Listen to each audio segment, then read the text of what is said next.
The final step in the sales process is to record your bank deposit. We'll go over how to do this using the undeposited funds account.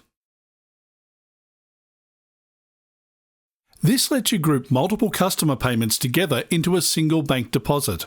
However, this step is not necessary if you already deposited the funds directly into your bank account in QuickBooks during the receive payment process.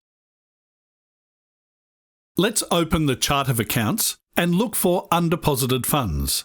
You're going to move this balance from undeposited funds into your bank account to match your actual bank deposit. If you want to know how payments get into undeposited funds, we cover that in our videos on how to record an invoice payment and how to record a sales receipt.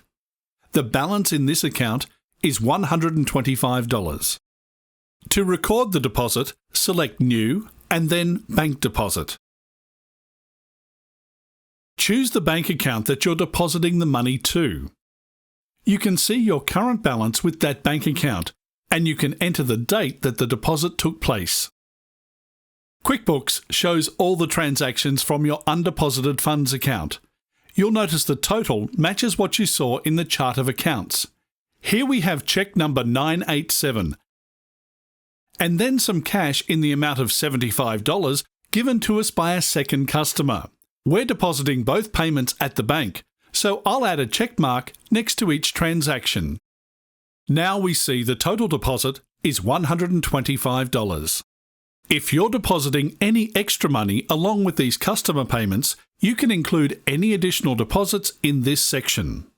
The key to this entire process is making sure that your deposit in QuickBooks is for the exact same amount as the deposit you'll see on your bank statement. To complete the process, select Save and Close. Now in the chart of accounts, undeposited funds has gone down to zero and the $125 balance moved into checking. Now try recording a bank deposit of your own.